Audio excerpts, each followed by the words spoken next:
लिखी हूँ, अब हम कहा जाने किसको हम तो नहीं बीच फोर के सर नोटिस दी गई, कहीं नोटिस देना है, बगल में बना है, फिर छोड़ दिए, फिर बगल में दिए, इस तरह से नोटिस जारी किए। कोठियां बन रही है वहाँ पे उसी जमीनों पे, आप बगल में इनको नोटिस दी गई जो 40 साल 50 साल से जी। अब सबसे बड़ी बात कि बाप इसका घर बनाया, 4 बच्चे हैं, तो चारों को नोटिस दी गई है। ये 4 बच्चे चारों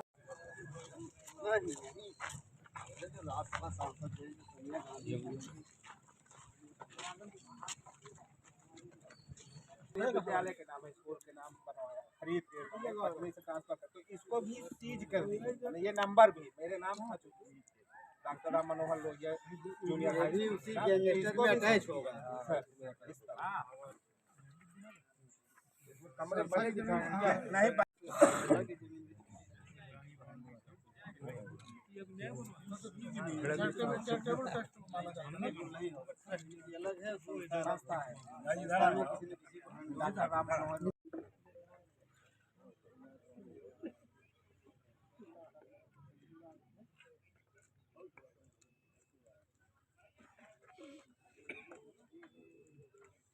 जमीन जो बताई गई है 1041 नंबर, ये बड़ा नंबर है।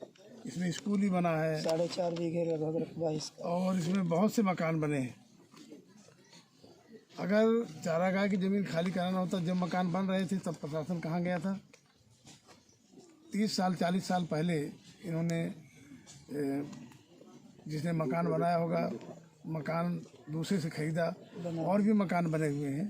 तो ये तो केवल समाजवादी पार्टी के नेता होने का उनका उत्पीड़न किया गया है, ऐसा प्रतीत होता है। और पूरे गांव की बस्ती है, गांव के लोग बसे हैं। वैसे भी अगर लंबे समय तक जो है तो ज़मीन में कोई सरकारी ज़मीन में बसा हुआ है, अगर 15 साल 20 साल तक उसका कब्जा है तो उसको वैसे भी नहीं बेदखल किया जा सकता।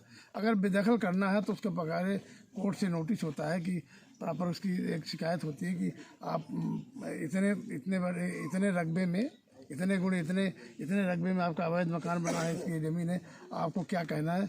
उनको मौका दिए जाने से, बिना मौका दिए यहाँ जिला प्रशासन ने कार्रवाई की। ये बहुत गलत है और इसके लिए माननीय विधायकगण MLC साहब हैं, लोग माननीय राष्ट्रपति जी को अपनी बात बताएंगे, कहेंगे। और तो क्या लगता है कि विधान परिषद में इस मामले को रखा जाएगा? तो क्या लगता है सपाइयों से डर रही है सरकार?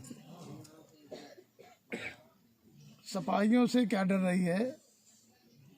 संविधान को खत्म करना चाहती भारतीय जनता पार्टी।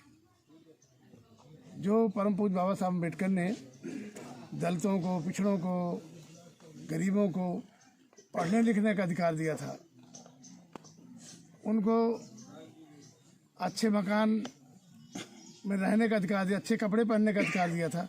तो भारतीय जनता पार्टी चाहती है कि फिर से जो है उसी तरह से लोग रहें जिस तरह से जो है तो 100 साल पूर्व जो लोग रहते थे, तो फिर से उसी तरह के ये दलितों पिछड़ों के खिलाफ कार्रवाई हो रही है। इसीलिए ये दुनिया के जितना भी ये आडंबर कर रहे हैं। और सबसे बड़ी बात यह है कि भारतीय जनता पार्टी अपने जो है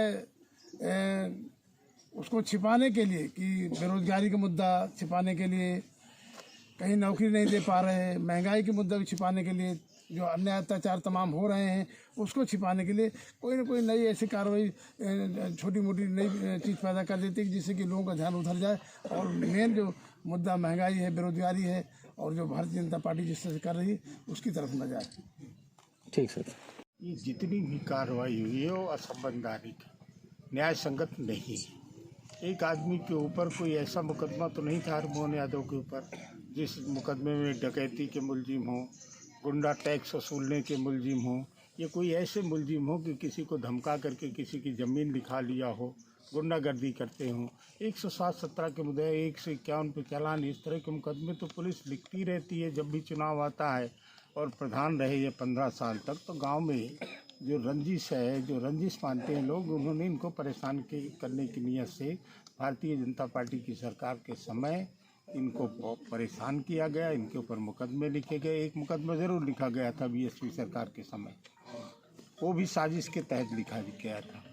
ऐसे कोई मुकदमे नहीं और ज़्यादातर मुकदमे छूट गए।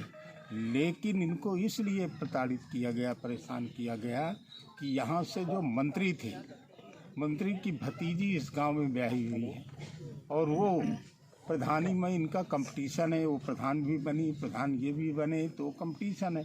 इस रंजिश की वजह से इनके साथ की ज्यादती की गई, इनके ऊपर गैंगस्टर लगाया गया, इनका मकान तोड़ा गया।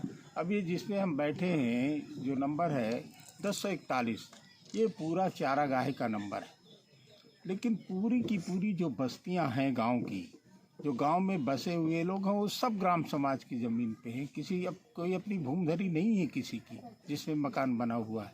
और ये चारागाह की भी ज़मीन है। ये स्कूल भी बना है चारागाह में, क्यों नहीं तोड़ा गया उस दिन? हम इसको न्याय संगत मानते कार्रवाई को। अगर केवल हरमोहन सिंह का मकान तोड़ा न जाता, हरिमोहन का, ये स्कूल भी तोड़ा जाता और बस्ती थी वो भी तोड़ी जाती, तो ये लगता कि चारागाह की ज़मीन को खाली कराना चाहती है सरकार। सरासर अन्याय है, सरासर गलत काम किया गया है। इस तरह के कृत्य की हम आलोचना करते हैं और इस लड़ाई को हम लड़ेंगे। और जो प्रतिनिधिमंडल आया है वो राष्ट्रीय अध्यक्ष जी को रिपोर्ट सौंपेगा और जो भी उनका दिशा निर्देश होगा उससे उसी तरह की आगे लड़ाई लड़ेंगे। ठीक।